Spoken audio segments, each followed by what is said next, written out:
दोस्तों पाकिस्तान किसान टीवी ਦੇ ਨਾਲ ਮੈਂ ਤੁਹਾਡਾ ਮੇਜ਼ਬਾਨ ਮੀਆਂ ਤਸਵਰ ਇਜਾਜ਼ ਤੇ ਇਹ ਉਸ ਅੱਲਾਹ ਤਾਲਾ ਦੀ ਜ਼ਾਤ ਦਾ ਕਰਮ ਹੈ ਔਰ तमाम ਦੇਖਣ ਵਾਲਿਆਂ ਦੀ ਜਿਹੜੀ ਮੁਹੱਬਤ ਹੈ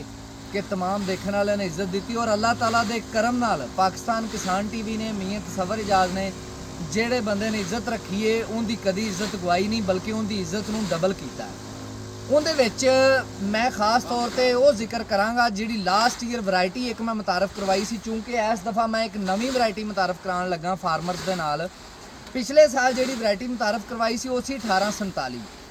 ਔਰ ਖਾਸ ਤੌਰ ਤੇ ਉਹ ਲੋਕ ਜਾਣਦੇ ਨੇ ਜਿਹੜੇ ਜਿਨ੍ਹਾਂ ਕੋਲ ਬੀਜ ਪਹੁੰਚਿਆ ਔਰ ਸੁਣ ਵੀ ਰਹੇ ਨੇ ਤੇ ਮੈਂ ਰਿਕਵੈਸਟ ਵੀ ਕਰਾਂਗਾ ਕਿ ਵੀਡੀਓ ਦੇ ਥੱਲੇ ਕਮੈਂਟ ਜ਼ਰੂਰ ਉਹ ਦੋਸਤ ਕਰਨ।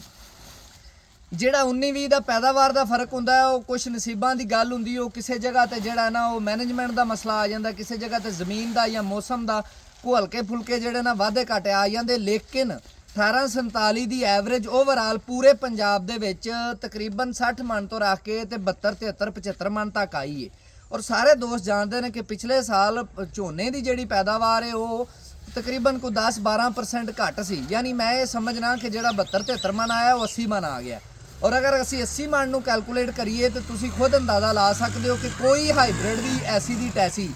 जेड़ा 80 मण 1847 नूं या 72-73 मण 1847 नूं रल सके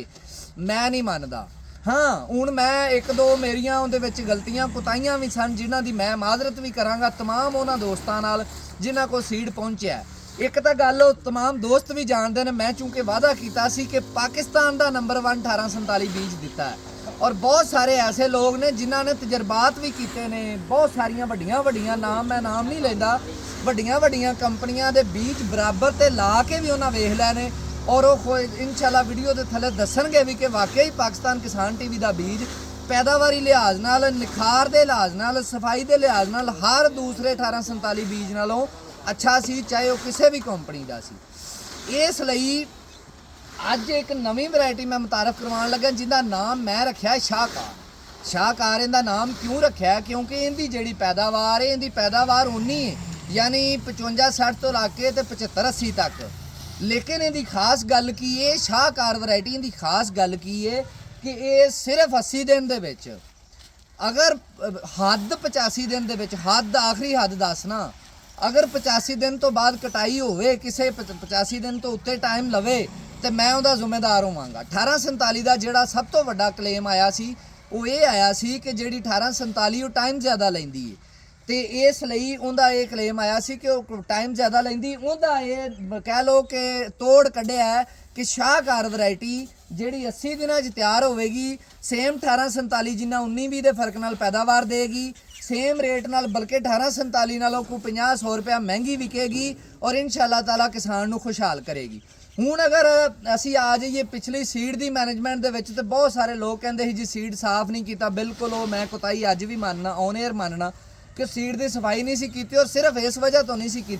कि यार सीड बड़ा कीमती है तो ज़ाया ना हो जाए क्योंकि पाकिस्तान का नंबर 1 सीड सी और ये हतमी गल है कि पाकिस्तान का नंबर 1 सीड सी। और तुहानूं पता है कि इंशाअल्लाह ताला पाकिस्तान किसान टीवी दोबारा तो दूसरा सीड मुतारफ करवा रहा है जिहड़ा कि ये भी पाकिस्तान का नंबर 1 है। और इहदे विच अगर तुहानूं मैं दिखावां असीं की कर रहे हैं जिहड़ियां पिछले साल को गलती कोताही हुई है उन्होंने असीं ख़त्म कर रहे हैं बीज की सफाई हो रही है किसी जगह तो इंशाअल्लाह कोई चंद दाना चूँकि उस तरह की मशीनी कोई सिस्टम नहीं है जिंदे विच तुसीं कोई रंगदार दाना या कोई काला दाना या कोई हल्का फुल्का फंगस वाला दाना कढ़ सको या कोई बिल्कुल फोक इहदे विचों साफ कर सको हल्की फुल्की हर चीज़ आ जाती है। लेकिन इहदे नाल एक चीज़ होर जिहड़ी सब तो अहम है